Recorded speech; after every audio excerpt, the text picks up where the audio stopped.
Saudara-saudari, marilah kita mendengarkan renungan dengan judul Mengalami Perjumpaan dengan Tuhan, yang berdasarkan pada Injil Lukas bab 5 ayat 8 dan 9. Ketika Simon melihat hal itu, ia pun tersungkur di depan Yesus dan berkata, "Tuhan, pergilah daripadaku, karena aku ini seorang berdosa." Sebab ia dan semua orang yang bersama-sama dengan dia takjub karena banyaknya ikan yang mereka tangkap. Dalam nama Bapa dan Putra dan Roh Kudus. Amin. Saudara-saudari terkasih dalam nama Tuhan Yesus Kristus, setiap manusia merindukan dan mengharapkan adanya perjumpaan dengan Tuhan. Perjumpaan dengan Tuhan berarti kita mengalami kuasa dan kasih Tuhan secara nyata di dalam kehidupan kita. Lalu pertanyaannya adalah, bagaimana caranya supaya kita dapat mengalami perjumpaan dengan Tuhan?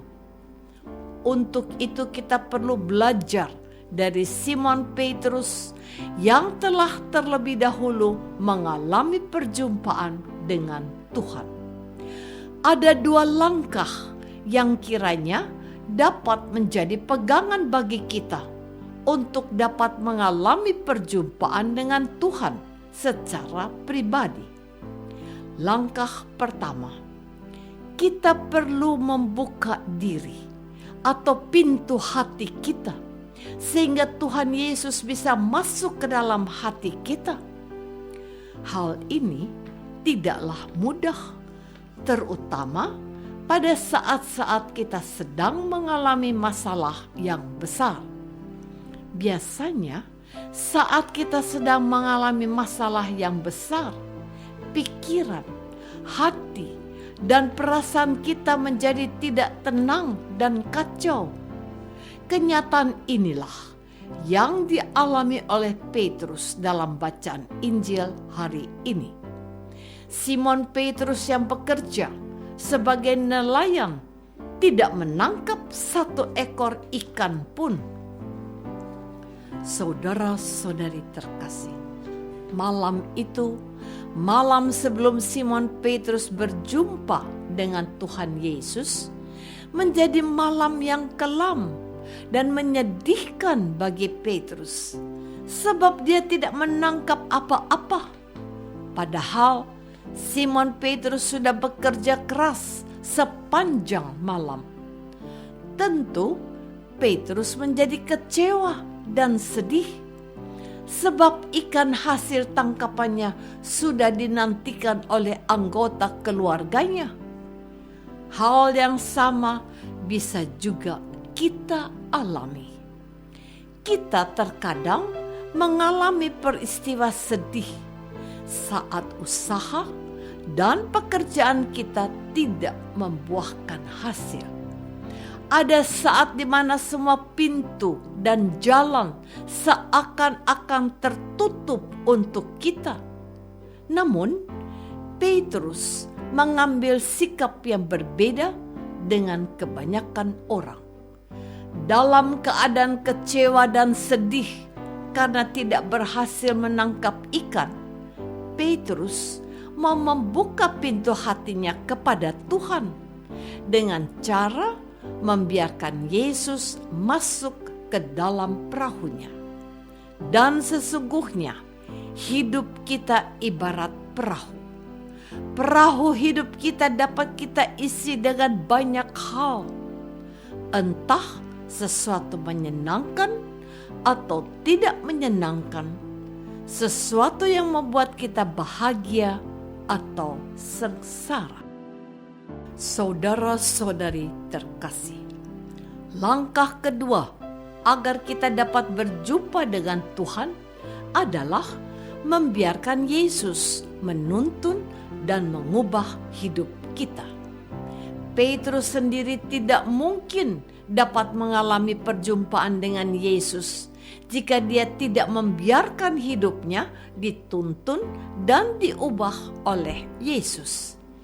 Hidup yang dituntun oleh Tuhan berarti kita memberikan kendali atas hidup kita kepada Yesus.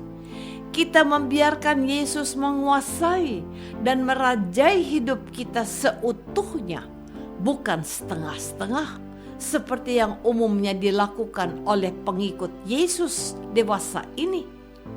Dan hanya orang rendah hati yang mau dituntun oleh Tuhan. Sebaliknya, orang yang merasa diri hebat, pintar, berpengalaman, atau ahli tidak mungkin mau dituntun oleh Tuhan. Kita melihat sikap Petrus. Setelah Yesus masuk ke dalam perahunya, Petrus menuruti semua perintah Yesus.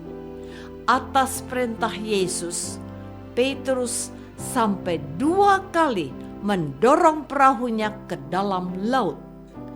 Ini tentu suatu perintah yang aneh, karena biasanya Petrus dan para nelayan menangkap ikan pada malam hari. Namun, ketaatan Petrus membawa hasil. Petrus bisa menangkap banyak ikan sampai perahu mereka hampir tenggelam. Saudara-saudari terkasih, hasil tangkapan ikan yang amat banyak ini tentu di luar perkiraan Petrus. Karena itu, Petrus sungguh tercengang dan amat heran dengan peristiwa tersebut. Kita pun bisa melihat reaksi Petrus yang tersungkur di depan Yesus. Rupanya, kejadian yang sangat dahsyat ini telah meruntuhkan tembok kesombongan dan membuka semua borok-borok dan dosa Petrus. Petrus sadar bahwa dirinya orang berdosa, sehingga dia merasa tidak layak untuk berada bersama Yesus. Inilah kesadaran yang sangat mendalam. Pada saat kita mengalami kasih dan kuasa Tuhan, diri kita seakan-akan telanjang sehingga kita bisa melihat semua dosa dan kesalahan kita. Kasih dan kuasa Tuhan membuat kita mampu melihat diri kita yang hina, berdosa, dan lemah tak berdaya. Disinilah kita melihat bahwa keahlian dan pengalaman Rasul Petrus dalam menangkap ikan dalam sekejap runtuh dan hilang tak berbekas oleh kuasa Allah Maha Tinggi yang tidak terbatas. Dan di sini pula kita belajar bahwa justru dalam kelemahan dan kekurangan kita, kuasa Allah nyata dan kita umat manusia pun dapat mengalami perjumpaan dengan Tuhan. Apakah kita mau berjumpa dengan Tuhan dengan membuka hati kita dan membiarkan Yesus menuntun dan mengubah hidup kita? Marilah kita berdoa. Tuhan Yesus Kristus, Engkau memanggil Simon Petrus lewat yang luar biasa. Kami mohon, curahkanlah rahmat-Mu agar kami mau membuka pintu hati kami dan membiarkan Yesus menuntun dan mengubah hidup kami sehingga kami boleh mengalami perjumpaan dengan Dikau. Doa ini kami persembahkan dalam nama-Mu, Tuhan dan pengantara kami. Amin. Semoga kita semua selalu dinaungi dan dibimbing oleh berkat Allah yang Maha Kuasa, Bapa dan Putra dan Roh Kudus. Amin.